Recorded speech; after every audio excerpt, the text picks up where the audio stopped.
नमस्कार 99 न्यूज़ के prime time के बुलेटिन में आपका स्वागत है। मैं हूं तबरेज़ अनवर। धनबाद में आखिरकार लंबे इंतजार के बाद जेएमएम जिला की नई कमेटी की घोषणा कर दी गई। आज धनबाद के रणधीर वर्मा चौक पर जेएमएम के नए जिला अध्यक्ष और नई कमेटी का जोरदार स्वागत किया गया।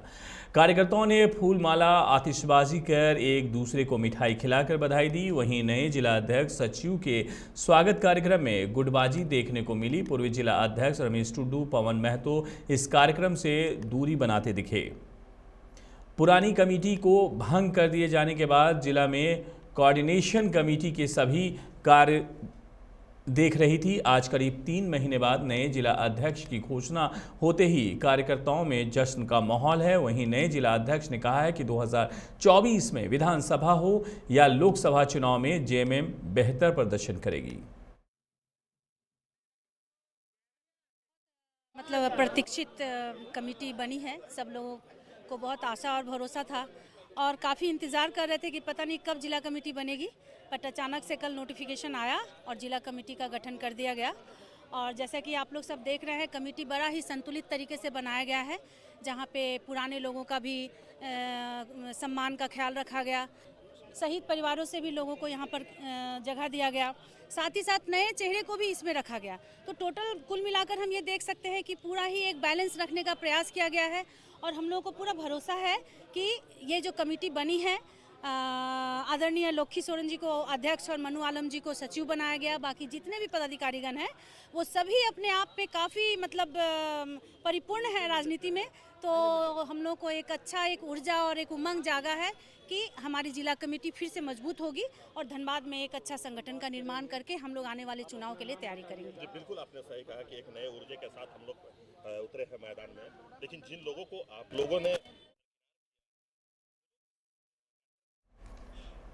धनबाद अंतर्राष्ट्रीय महिला दिवस के उपलक्ष्य पर नासिर की ओर से एक दिवसीय कार्यशाला का आयोजन कर कामगार महिलाओं को सम्मानित किया गया। इस कार्यशाला में मुख्य अतिथि के रूप में धनबाद अधिवक्ता जया कुमारी और महिला थाना प्रभारी कुमारी विशाखा, धनबाद पूर्व महापौर इंदु देवी और उनकी बहू आसनी देवी उपस्थित थी। इस कार्यशाला का मुख्य उद्देश्य कि महिलाओं के लिए एक वेंडिंग जोन बनाया जाए जिसमें महिलाएं सुरक्षित महसूस करते हुए अपने परिवार को भरण पोषण के लिए रोजगार कर सकें। और वैसे भीड़भाड़ बाजार वाले स्थान में अक्सर महिलाओं के लिए शौचालय की काफ़ी समस्या देखने को मिलती है, उस पर भी अमल एवं चर्चाएं की गई। झरिया के जेएलगोड़ा स्थित बीसीसीएल के जवाहरलाल नेहरू स्टेडियम में सीआईएसएफ और बीसीसीएल की महिलाओं के बीच 10-10 ओवर का फ्रेंडली क्रिकेट मैच का आयोजन किया गया, जिसमें सीआईएसएफ की महिला टीम ने बीसीसीएल की महिला टीम पर जीत दर्ज की। वहीं आज के इस फ्रेंडली क्रिकेट मैच के बाद दोनों टीमों और खिलाड़ियों को पुरस्कार भी दिए गए। मौके पर बीसीसीएल के CMD Samiran Datta, CISF DIG Vinay Kajla, BCCL के director personnel Lodhna area GM सहित बीसीसीएल और सीआईएसएफ के कई अधिकारी भी मौजूद रहे। मकसद से मैंने फ्रेंडशिप है और कुछ भी नहीं है। खुशी का एंजॉयमेंट एंड फ्रेंडशिप पिकनिक। हार जीत का की कोई के नहीं है, हम लोग सब एक ही साथ मिलके खेली हो और कोई भी हारे कोई भी जीते हम लोग मजा लिया। मतलब कहाँ से हो रहा था मैच? ये बीसीसीएल और सीआईएसएफ का दोनों मिलके। तो मैच किनके द्वारा जीता गया? सीआईएसएफ। कैसा लगा आप लोग? सीएसएफ और सीएसएफ लेडीज़ और जो बीसीसीएल लेडीज़ है उनके बीच एक फ्रेंडली मैच खेला गया 10-10 ओवर का। तो हम लोगों ने दोनों ही टीमों ने काफ़ी इन्जॉय किया और हमारी जो लेडीज़ है जो हमेशा अपना ड्यूटी करती है, आज ड्यूटी से हटके उन्होंने कुछ अलग किया तो उन लोगों को भी काफ़ी अच्छा लगा। वुमेंस डे के उपलक्ष्य में हम लोगों ने एक प्रोग्राम रखा था कि हमारी लेडीज़ और बीसीसीएल, सीआईएसएफ और बीसीसीएल दोनों की लेडीज़ का एक क्रिकेट मैच ऑर्गेनाइज किया जाए। ये जेएलगोड़ा स्टेडियम का सुंदर मैदान में इसे खेला गया और बहुत ही अच्छे स्पिरिट के साथ खेला गया।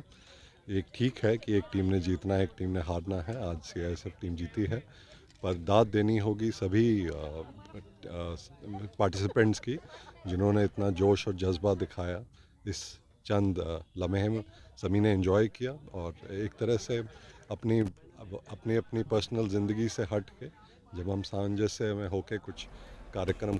झारखंड के मौसम में 15 मार्च यानी कि कल से बदलाव होने की पूर्वानुमान मौसम विभाग ने लगाई है। बादल गरजने और वज्रपात की आशंका जताई गई है। मौसम विज्ञान केंद्र रांची ने स्टेट में येलो अलर्ट जारी किया है। येलो अलर्ट का मतलब थोड़ी सावधानी रखनी होगी। मौसम केंद्र की ओर से बताया गया है कि 15 मार्च से धनबाद समेत राज्य के 14 ऐसे जिले हैं जहां मौसम में बदलाव देखने को मिल सकता है। भारतीय मौसम विज्ञान विभाग की ओर से 15 से 17 मार्च तक के लिए येलो अलर्ट जारी किया गया है। निरसा के बरबेंदिया स्थित बराका नदी पर ओवरब्रिज निर्माण को लेकर 100 करोड़ रुपए खर्च की योजना है। पथ निर्माण विभाग रांची के मुख्य अभियंता वाहिद कमर फरीदी के अनुसार बरबेंदिया के पास बराका नदी पर झूलता पुल निर्माण की योजना है। राज्य सरकार के निर्देश पर डीपीआर तैयार करने की जिम्मेवारी L&T कंपनी को दी गई है। कंपनी ने पथ निर्माण विभाग को डीपीआर सौंप दिया है। RCD टेक्निकल डिपार्टमेंट ने तकनीकी स्वीकृति प्राप्त हो गई है। जल्द ही इस राज्य के कैबिनेट के पास प्रशासनिक स्वीकृति के लिए भेजा जाएगा। गौरतलब है कि धनबाद से जामताड़ा को जोड़ने वाले बरबेंदिया पुल के निर्माण की योजना 2008-9 से ही लंबित है।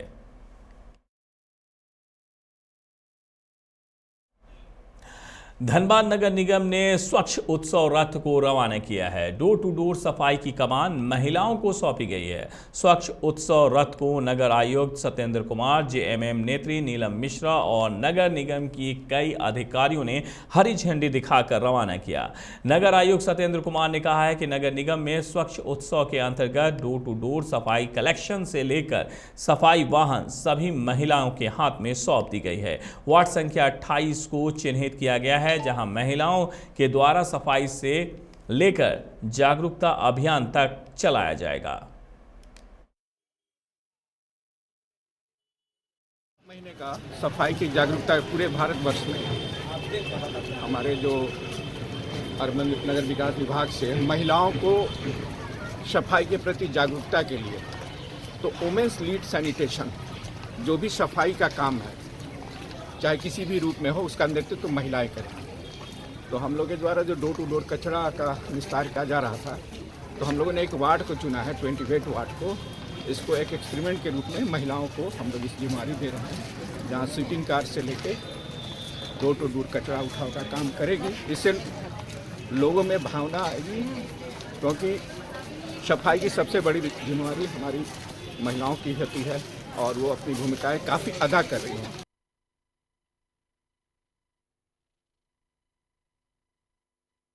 अच्छा है, महिलाओं को सोचना चाहिए कोई काम बड़ा छोटा कुछ नहीं होता है।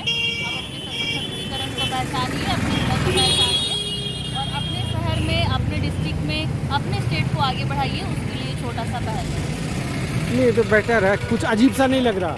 नहीं, अच्छा लग रहा है। अब तक जो है ये महानगरों में देखने को मिलता था कि टिफर गाड़ी जो है कचरे ढोने वाली गाड़ी महानगरों में महिलाएं चलाती थी। अब अपने छोटे शहर में महिलाओं को इस तरह से आगे आना चाहिए। बिल्कुल आगे आना चाहिए। आज एक आई है, कल 10-12 आएंगी। सोच को तो चेंज करना है। अच्छा है, महिलाओं धनबाद के रणधीर वर्मा चौक पर संयुक्त ऑल इंडिया जन आंदोलन संघर्ष न्याय मोर्चा के बैनर तले विरोध प्रदर्शन किया गया। मोर्चा के सदस्य नागेंद्र कुमार कुशवाहा ने कहा है कि सहारा इंडिया द्वारा पिछले कई वर्षों से जमाकर्ताओं को भुगतान नहीं किया गया है। मानसिक तनाव में आकर सहारा इंडिया से जुड़े हजारों कार्यकर्ता और जमाकर्ताओं ने आत्महत्या तक कर ली है। इसके लिए जिम्मेदार सहारा प्रमुख सुब्रत राय और ओम प्रकाश श्रीवास्तव हैं। मोर्चा के सदस्यों ने सुब्रत राय और ओम प्रकाश श्रीवास्तव पर हत्या का केस दर्ज कर कठोर सजा देने की मांग की है। सदस्यों ने सहारा इंडिया से भुगतान के लिए देश के 13 करोड़ जमाकर्ताओं का अविलंब 3 लाख करोड़ का राहत पैकेज देने की मांग की है। इस मौके पर मुख्य रूप से रंजन कुमार वर्मा, सुशील अग्रवाल, जितेंद्र मिश्रा, प्रभात कुमार, मनोहर विश्वकर्मा, तपन सेन, हरिपद रवानी, रंजीत सिंह, मनोज साहू जैसे कई कार्यकर्ता उनके मौजूद थे। सहारा इंडिया अपना सहकारिता समिति का लगभग 5-6 सालों से भुगतान नहीं कर रहा है। जिसके कारण पूरे देश भर में लगभग 2000 से ज़्यादा लोग आत्महत्या कर रहे हैं। सहारा को लाइसेंस भारत सरकार ने दिया। मिनिस्ट्री ऑफ कॉरपोरेशन जो माननीय अमित शाह जी के अंडर में आता है, ये उनकी जिम्मेवारी बनती है कि सहारा के 13 करोड़ निवेशकों का भुगतान कराने के लिए आ गया है। भारत सरकार जिम्मेवारी तो ले रही है, पत्र लिख के कह रही है कि सहारा से भुगतान कराने की जिम्मेवारी केंद्र सरकार की है, किंतु तारीख नहीं बता रही। इस वजह से पूरे देश में त्राहिमाम मचा हुआ है। सहारा के जो कार्यकर्ता हैं घर बार छोड़ करके भाग रहे हैं। जमाकर्ता कहीं कहीं उनको पीट कर मार भी दे रहे हैं। कई जगह ऐसा प्रकाश में आया है कि सहारा के जो कार्यकर्ता हैं उनको जमाकर्ता लोग जान से ही मारते हैं। तो पूरे देश में ये कार्यक्रम जो है आज राष्ट्रव्यापी कार्यक्रम हमारा है, क्योंकि संयुक्त ऑल इंडिया जन आंदोलन संघर्ष न्याय मोर्चा की ओर से पूरे देश भर में हम लोग भुगतान के लिए विगत कई वर्षों से लड़ाई लड़ रहे हैं और आंदोलन कर रहे हैं। उसी कड़ी में आज भोपाल के विधानसभा का घेराव किया जा रहा हमारे संगठन की ओर से, और साथ ही साथ उस आंदोलन को समर्थन देने के लिए पूरे देश के प्रत्येक जिले में संगठन की ओर से हम लोग आज आमरण अनशन कर रहे हैं। इसमें जो आप लोग धरना पर बैठे हैं, कौन कौन लोग हैं? कौन कौन लोग हैं मतलब ये पूरी कमेटी हमारी है, धनबाद जिला कमेटी है, जिसके जिला अध्यक्ष भी हमारे सचिव जी बगल में बैठे हुए हैं। आपको बता दें कि सहारा पर यह बैन कर दिया गया है कि उन्होंने सेबी के नियम को नहीं पालन करके लोगों का पैसा कलेक्शन किया था। बड़ा सवाल यह है कि 30-40 साल तक देश में पैसा कलेक्शन किया जा रहा था। लाखों कार्यकर्ता हैं और करोड़ों उनके जो जमा करता है, लेकिन तब सरकार को नहीं दिखी थी कि उन्होंने सेबी के नियम का पालन नहीं किया था। जब ऐसे समय में लोगों का भुगतान करना था, जब मैच्योरिटी का समय आया, तो सरकार ये देख ली कि उन्होंने सहारा जो है वो पैसे सेबी के नियम के अनुसार जमा नहीं करवा रही है, तो उस पर बैन लगा दिया गया। अब सवाल ये उठता है कि जिन लोगों ने सहारा में पैसा दिया है उसका भुगतान कौन करेगा? सहारा अगर नहीं करती है तो क्या सहारा पे जो ज़मीनें हैं, जो रिसॉर्ट हैं, उनको बेचकर आम लोगों के पैसे का भुगतान कब तक किया जाएगा? बड़ा सवाल यही है, क्योंकि कई ऐसे लोग हैं जो अपनी शादी के लिए, अपने इलाज के लिए, अपने खाने के लिए सहारा में, यहाँ तक कि उस पैसे का मंथली इनकम लिया करते थे अपने जीवन पालन करने के लिए, वो भी रुक चुका है। और यकीनन ये सहारा के कार्यकर्ताओं के लिए, सहारा के जो जमा करता है उनके लिए बेहद दुख की पिछले 10 सालों या 5 सालों से कह सकते हैं कि ये सिस्टम चला आ रहा है जब उनको पैसा नहीं मिल पा रहा है। आगे बढ़ते हैं खबर की तरफ। धनबाद जंक्शन से खुलने वाली होली स्पेशल ट्रेन संख्या 03317 और 03318 धनबाद सीतामढ़ी धनबाद त्रिसप्ताहिक express special train on demand को रद्द करने का निर्णय लिया गया है, जिसकी जानकारी रेलवे की ओर से प्रेस विज्ञप्ति कर दी गई है। ट्रेन संख्या 03317 धनबाद से शनिवार, सोमवार और गुरुवार को रद्द रहेगी। वहीं ट्रेन संख्या 03318 सीतामढ़ी से रविवार, मंगलवार और शुक्रवार को अगले आदेश तक रद्द कर दी गई है। जनता मजदूर संघ समर्थकों ने बाघमारा के बीसीसीएल बरोरा एरिया 1 के परियोजना को बाधित कर जमकर प्रदर्शन किया।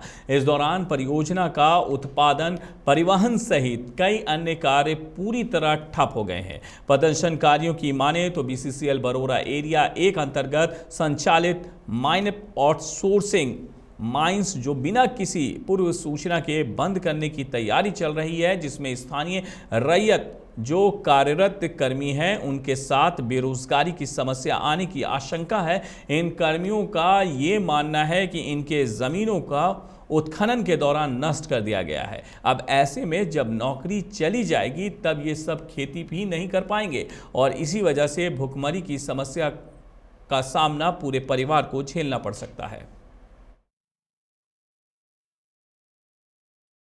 इसको लेकर हम लोग धरना देने का काम किए थे। उसके बाद भी प्रबंधन वार्ता के लिए नहीं बुलाया और स्थानीय रैयतों का जो हक है, जो कि आपको जानकारी है, माइनअप यहाँ पे बंद करके अपना सारा सामान पैक करके जितना मशीनरी है सबको कर रही है। और यहाँ पे बंदी का कागार है जो 4-5 महीने बंद करने वाली है कंपनी। तो हम लोग का मांग है कंपनी अगर बंद भी होती है तो इन लोगों को जो नियोजन है वो मिलता रहे, चाहे वो बैठा के कंपनी दे या काम करवा के दे। पूरा एरिया 1 का जितना भी ट्रांसपोर्टिंग है, हापड़ है, प्रोडक्शन है, सारा। झरिया के घनुअठी स्थित मोहरी बांध पुल के नजदीक झारखंड बिजली बोर्ड के 100 केवीए का ट्रांसफार्मर पिछले 6 मार्च को जल गया था। उस समय से ही करीब 3000 की आबादी अंधेरे में है। वहीं इस ट्रांसफार्मर के जलने से मोहरी बांध, मल्लापहाटी सहित कई इलाकों में बिजली आपूर्ति बाधित है, लेकिन विभाग की ओर से अभी तक कोई पहल नहीं की गई है। इससे उपभोक्ताओं में बिजली विभाग के प्रति रोष देखा जा रहा है। वहीं मौके पर मौजूद स्थानीय लोगों ने बताया है कि विभाग को सूचना दी गई है, इसके बावजूद कोई कार्रवाई नहीं की जा रही है। बिजली को लेकर दुर्गापुर कुम्हार बस्ती हुआ है, दुर्गापुर घनवाड़ी जी, समस्या क्या है? कितने दिन समस्या यह है कि 6 मार्च को रोड कंस्ट्रक्शन को लेकर डाइवर्ट जो किया है, उसके कारण जो है सो बड़ी गाड़ी घुस गई और ये पूरा पोल 2 क्षतिग्रस्त कर दिया, जिसमें कि ट्रांसफार्मर भी हमारा जल गया है। बागमारा के सामुदायिक स्वास्थ्य केंद्र बागमारा परिसर में Tata steel foundation Jharia division द्वारा प्रीवेंटिव वलाइंडेनेस कार्यक्रम का आयोजन किया गया, जिसमें मुख्य अतिथि के रूप में भेलाटाट टाटा सिजुआ कोलियरी के चीफ मैंक शेखर मौजूद रहे। कार्यक्रम का शुभारंभ मुख्य अतिथि और सामुदायिक स्वास्थ्य केंद्र बागमारा के प्रभारी चिकित्सा पदाधिकारी डॉक्टर मनीष कुमार और टाटा स्टील फाउंडेशन के अधिकारियों ने संयुक्त रूप से दीप प्रज्वलित कर किया। कार्यक्रम में शामिल कलाकारों ने नुक्कड़ नाटक एवं गीत पेश कर नेत्र जांच और नेत्र देखभाल के लिए कार्यक्रम में मौजूद सहयागियों को प्रोत्साहित करते हुए आम जनों को जागरूक करने का संदेश दिया गया। कार्यक्रम के दौरान टाटा फाउंडेशन द्वारा सहयागियों को प्रोत्साहन उपहार देकर सम्मानित भी किया गया। इस दौरान उपस्थित मुख्य अतिथि मैंक शेखर ने कहा है कि टाटा स्टील फाउंडेशन द्वारा CSR के तहत शंकर नेत्रालय के सहयोग से बागमारा प्रखंड समेत अन्य प्रखंडों में ज़रूरतमंद और आर्थिक रूप से कमज़ोर लोगों का शंकर नेत्रालय के world class mobile OT van में कुशल नेत्र जांच विशेषज्ञ चिकित्सकों द्वारा निःशुल्क नेत्र जांच और मोतियाबिंद का ऑपरेशन लगातार किया जा रहा है। फाउंडेशन की तरफ से हम लोग ये मोतियाबिंद के बागमारा ब्लॉक में जितने मोतियाबिंद के जितने पेशेंट्स हैं, उनको हम लोग मुफ्त इलाज शंकर नेत्रालय के साथ मिलके हम लोग ये कैंप करवाए थे। इसी में जो जितनी ये सहिया लोग हैं उन लोगों को प्रोत्साहन देने के लिए प्रोग्राम रखा गया है। अभी हम लोग बागमारा ब्लॉक में करीब 1700 पेशेंट मोतियाबिंद के पेशेंट्स को हम देखिए, हमारे लिए सौभाग्य की बात है कि बागमारा ब्लॉक को चुना गया। पिछले साल जब ये लोग आए थे, कांटेक्ट किए थे, तो बड़ा बेबन से मैंने बोला था, लेकिन फिर मुझे लगा कि जो भी होगा बागमारा की जनता के लिए होगा, और अगर बागमारा की मेरे रहते हुए बागमारा की जनता को किसी तरह का कोई सहयोग या मदद मिल पाती है तो मेरे लिए सौभाग्य की बात है। पहला कैंप जो हुआ उसमें हमारे बागमारा ब्लॉक के 421 लोगों का मोतियाबिंद का सफल ऑपरेशन हुआ, जो कि इसी बेरमो के बोकारो पावर प्लांट DVC मजदूर यूनियन मोदी VCUCWUU के अध्यक्ष ब्रिज किशोर सिंह ने कहा है कि अब कंपनी की ओर से मनमानी करने नहीं दी जाएगी। मजदूरों को उनका हक देना ही होगा। कंपनी द्वारा पुराने मजदूर हटाकर नए मजदूर का बहाली करना श्रम कानूनों का उल्लंघन है और DVC प्रबंधन गेट पास साइन कैसे ला रहा है। इस सारी बातों को अपने नेता पूर्व सांसद भुवनेश्वर प्रसाद मेहता और DVC के अध्यक्ष तक पहुंचाया जाएगा। भाकपा नेता मोहम्मद शाहजहां और जानकी महतो ने कहा है कि आज तक मजदूरों को जो कुछ भी मिला है उनके संघर्ष के बदौलत ही आज भी मजदूर एकता की जीत होगी। बागमारा के BCCL ब्लॉक 2 क्षेत्र में उस वक्त अफरा तफरी मच गई जब कोयले के उत्खनन कार्य में लगे ड्रैग लाइन मशीन में आग लगने की खबर फैल गई। BCCL अधिकारी की पूरी टीम ड्रेन लाइन स्थित फेस में पहुंची और ब्लॉक 2 क्षेत्र के दमकल विभाग को भी सूचना दी गई। स्थानीय सलाहकार समिति के सदस्यों ने बताया है कि ड्रग लाइन में आग लगने की सूचना मिली थी, लेकिन पता करने पर यह जानकारी मिली कि ड्रैग लाइन के DC पैनल से धुआं निकल रहा था। ड्रैग लाइन में उपस्थित कर्मी के सूझबूझ से बड़ा हादसा होने से टल गया। पालोजोरी के महावीर चौक के पास पीडब्ल्यूडी की जमीन पर हो रहे अतिक्रमण को लंबे समय के बाद तोड़ दिया गया। पीडब्ल्यूडी के 2 अलग अलग जगहों पर हो रहे अतिक्रमण को जिला प्रशासन द्वारा प्रतिनियुक्त दंडाधिकारी और पुलिस बल की मौजूदगी में तोड़ा गया। पालोजोरी सीओ शिवाजी भगत, दंडाधिकारी ममता मरांडी, पालोजोरी थाना प्रभारी कुमारी गौरव सहित अंचल कार्यालय के कर्मी, पुलिस पदाधिकारी और पुलिस बल के द्वारा अतिक्रमण हटाए जाने के दौरान सैकड़ों की संख्या में लोगों की भीड़ लगी हुई थी। जानकारी हो कि देवघर डीसी को पीडब्ल्यूडी की जमीन पर हो रहे अतिक्रमण की शिकायत टॉक टू डीसी कार्यक्रम के माध्यम से की गई थी, जिसके बाद डीसी ने सीओ को अविलंब आवश्यक कार्रवाई करने का निर्देश दिया गया था। 99 न्यूज़ के प्राइम टाइम के बुलेटिन में मेरे साथ इतना ही। मुझे दीजिए इजाज़त। अपना बहुत ख्याल रखिएगा। नमस्कार।